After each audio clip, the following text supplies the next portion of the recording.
I'm Rimma Boshernitsan, the founder and CEO of Dialogue. Welcome to 10 by 20, a series of 10 questions discussed in 20-minute dialogues with local and international leaders doing visionary work at the intersection of people, technology, and society. Welcome back, everyone. I'm thrilled to introduce today's guest, Unity Stoakes. Unity is on a lifelong mission to achieve the impossible, to improve the health and well-being of everyone in the world. And he's doing just that as president and co-founder of Startup Health, which invests in a global army of entrepreneurs aiming to achieve health moonshots, each of which can improve the lives of at least 1 billion people. No small feat. So tell me, we always start this off as somewhere, how people grew up, how did that influence their current work? Because so much of our childhood is, imprinted on our adult lives. So I'm just curious from your end, like how did you come to be in the place that you are now and doing the work that you're doing? Well, when I was born, I lived among farmers, musicians, artists, and the co-op culture on my mom's farm called the Sunshine Farm in Iowa. Mm-hmm. And my father was one, and one of my sisters actually lived on the Cheyenne Indian Reservation in Montana. So the elements of community as family, creativity, collaboration, inclusivity, living times with deep poverty, food stamps, commodity cheese, but also near a Big Ten university town, seeing the haves and have-nots. These were impactful experiences, but I think most importantly, seeing through these experiences the power of collaboration, collective action, hard work as an ordinary part of life, and really seeing the spirit of how these communities were entrepreneurial and about perseverance and getting past adversity, and also so optimistic and loving and fun and so much happiness. I think my current work at Startup Health taps into all of these things, and most importantly, the concept of community and building a collective to really achieve extraordinary goals. Yeah. Well, I know you mentioned when we chatted before the notion of collaboration is so present, and the community piece speaks as well, because I think, and I've been kind of saying this, like I've talked to so many people in the health space recently, and I think the thing that they all have in common is this sort of driven mission to really, really improve the health and well-being of people, and both their own families and others. So it's really refreshing kind of to hear you say that, and also just to know that there's an entity out there that is actually really, really, really trying to propel the well-being of people, and and at the same time kind of think about how everything connects. There really is. I think it is an optimistic time. There's so many extraordinary creators and builders in this generation and they're all over the world. And I think one of the big shifts going on is they're focused on what I would call meaningful innovation. I think so much of the great innovation that's happened over the past decades was about laying the groundwork and the pipes, so to speak, the roads for what is now possible. And we're now seeing a lot of these extraordinary innovators and entrepreneurs and creators leverage what's been created over the past generations and focus on, I think, more meaningful innovation. We're seeing it with climate change. We're seeing it in areas like health. So it's, I think, a really optimistic time. Yeah.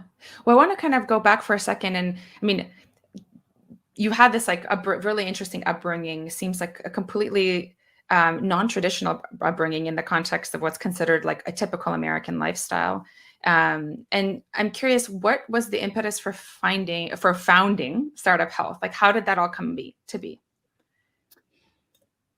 Really, my business partner, Steve Krein, we've actually worked together 25 years. So we came out of the tech industry, 90s internet, had taken a company public. We were very young. I was 26.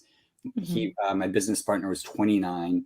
as we were setting out for our future, how we were going to spend our future time, we wanted to focus on what I would call more meaningful innovation, as I was describing. And one of our board members at the time was diagnosed with pancreatic cancer. And his wife called and asked for support and searching for potential treatments. And it was during that time that we saw firsthand some of the great challenges within the healthcare industry. And we just asked ourselves, why weren't more entrepreneurs creating or trying to solve some of these challenges in healthcare? Why were there not more capital going into these areas? Why was there so much of the energy being spent on photo apps and stalker apps and social networks, as opposed to really trying to tap into these extraordinary technologies and tools and data to try to transform health? So that was really the impetus. This was about 15 years ago. And it really grew from there, because there was not enough talent or capital in the health innovation ecosystem at that point. So we recognized the first step to attracting more capital and more great talent was to really take an ecosystem approach and trying to inspire a new generation of funders and creators into the really exciting area of health innovation. So I'm super curious about you as an individual, Unity as a person, and I really would love to know, like, when does Unity do his most creative and like innovative work? Obviously, you were one of the first innovators in the context of like what you've created both within and outside of startup health, and so maybe you're the foundational kind of, as you were describing innovation in different layers, like maybe you're the foundational kind of person in the innovation space. But just to sort of understand more of like how your brain works and how you work and how you think, like what comes to mind for you in terms of that? So I would say a couple of things. First is I feel like all my innovative ideas, it comes from stacking ideas over the whole course of my life. So something that I might have seen in middle school, to something I might have seen 10 years ago, to something I just see again today, stacks together to really combine. So it's really a long-term collection of ideas, but they generally culminate in two ways, or they kind of materialize or come back to me either when I'm in the shower or wandering down a hiking trail or some peaceful place like the woods. I find that when I'm relaxed and breathing freely, and that's when I get into flow, or being those moments where I'm surrounded by other really creative people, oftentimes from different disciplines, musicians or furniture makers or innkeepers. It tends to draw out sparks of completely new ideas for me. So, but I find that it always goes back to something I may have seen or thought about many, many years ago. I love that. I feel very similar in that way. I feel sometimes, I'm walking down by myself in the park and I feel very present, and some new ideas start synthesizing in my brain based on my experiences in the past 3 hours. And then similarly, like when we host some of our think tanks, we're basically in the middle of all of this diverse thought. I oftentimes find myself like there's so much going through my mind when I'm surrounded by really interesting people from different disciplines that I don't always know how to slow it down. And so it's interesting for me personally, just like that concept of flow can almost be just in both enabled and disturbed by the different, depending on the environment I'm in. But hopefully making sense with this guy. I feel like I really relate to when you're doing your most creative work. I feel similarly in that it's very similar for me as well. And so much of our day is the rat race. It's just, point A to point B, or meetings, or doing a task. and for me at least, it's those moments of where you're just relaxed and free, which is why I mentioned the shower. It's like it's just Mm-hmm. might be 5 minutes or 10 minutes of freedom, and it just unleashes those all those parts of your brain that may have been occupied during the rat race, and just lets it out. And that's where I find the connections happen. And it's not every day, but when it connects, it's just I just almost want to jump out of the shower and start writing the ideas down. Mm-hmm. Have you found, how would you say human connection has shaped your work? Well, I've had the same business partner for more than 2 decades now, 25 years. Mhm. I love being with my lifelong friends, many of whom I've known since birth. So I think long-term relationships are invaluable, and this requires deep human connection to really build those relationships. Um, Mhm. I think it shapes my work in every way, because to do anything really meaningful or big or challenging, I think requires deep human connection. It's just too lonely. It's too hard to do anything really big and challenging alone. It can be devastating. It's a devastating journey to be a lone ranger, lone entrepreneur, or just a lone human being. I think Mhm. we all need deep human connection in order to get through the human struggle on a day-to-day basis. Totally. Well, and I think this time has also pointed to that, right? Even though we're like alone together in a way, um, but the way that we do the together part is really important. So, Yeah, and thankfully there are new ways, technology mhm. and such that enable us to be together. I remember, um, you know, not too long ago when just to make a long distance phone call was cost prohibitive for most people, and now there's free, or free in some way. And now with the Zooms and Skypes and WhatsApps and everything else, I think connectivity, it's taking on new forms, but there's still nothing more powerful than just sitting together with your friends and family around a fire or dinner or a walk in the woods or these things. I think that deep opportunity will never go away. What you were saying around placemaking and sort of the sculpture gardens and how art impacts our there's such a connection between the two things in terms of our well-being and how we experience space. Yeah. Yeah, it's a lot of conversations I've actually been having with some of our healthcare clients because I think there's finally enough research in the neuroscience field to like support the action of designing spaces for people to heal, rather than just being spaces for the purpose of being spaces. So like hospitals and other things. So and And communities, of course. yeah, you walk into any hospital and it's pretty much a place you instantly don't want to be. And Mhm. why is that? And I think a lot of it is the space.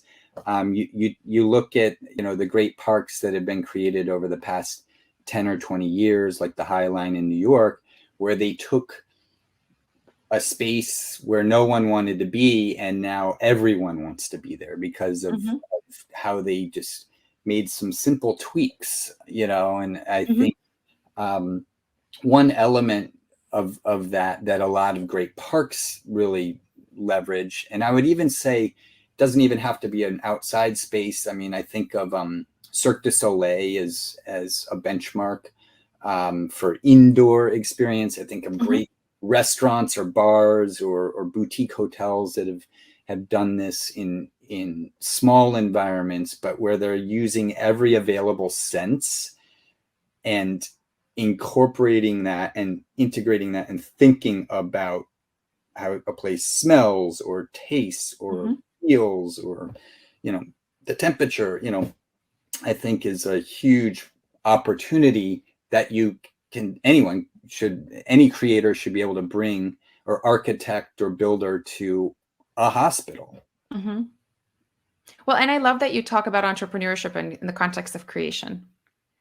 Do you know what I think there's such a difference and every time you've mentioned innovation, you mentioned it in the context of creation. It's really refreshing because I think a lot of times people think about innovation as a linear process and creativity as a nonlinear process. But thinking about it, just in the way that I've experienced it's you're almost like subconsciously combining sort of the um, a multitude of different like sectors in one thing. And like because we are not one sense, we are five senses, if not six, Yeah. right? And so how do we integrate and use all of those things both in the context of how we experience the world, but then also in the context of how we create products or things for others as entrepreneurs, as makers and whatnot. So I Yeah. feel like a lot of people don't delineate the difference between like the word choice and the intention behind it is really refreshing to hear. Well, thank you. And I think a lot of people, the word entrepreneur today, it's such a loaded word. In the tech industry, it's entrepreneurs creating technology companies. There's small business entrepreneurs, but there's so many other types of extraordinary entrepreneurs. I think about farmers as one of the great entrepreneurs of our time, small farmers, where you're battling and persevering things like weather and unpredictability and big Mm-hmm. markets, small markets, and hard work and long-term creation, but also artists, Mm-hmm. where you're building something that is lasting or is a thing that people might use or enjoy or learn from. So Mm-hmm. I just think the spirit of an entrepreneur to us is really extraordinary because you're creating something. And I think the best entrepreneurs, and this is so rare, they're hopefully going to create something that has lasting value. And I Mm-hmm. always challenge myself to think about, will this last or matter or be relevant 100 years from now or 400 years from now? And I think back into history, and there's so few people who have achieved that, right? Mm-hmm. How many people do we remember what they built or created 400 years ago? It's not many. And I think pushing towards that as a goal or as an objective, I think can be a powerful framing device because it pushes you further in whatever it is you're creating, whether it's art or farming or technology, to create something that will have true, lasting, hopefully valuable, meaningful impact on other people. Yeah, and actually create something intentionally versus sort of creating it for just being, for creating sake, so to speak. Yeah. Yeah. No. Yeah. And it doesn't have to happen all at once. It could happen over 30 years or 50 years Mm-hmm. or whatever. Or maybe it does happen. I mean, we're seeing these extraordinary things happen in 3 or 4 years now. I don't know. Maybe time is warping in the modern era. No, absolutely. I hear you. So are you ready for some rapid fire questions? Let's do it. So when do you feel most connected to others? I feel most connected to others when I feel our values are aligned. Creators and builders. I really value long-term relationships. So when we care about the same things, I'm connected.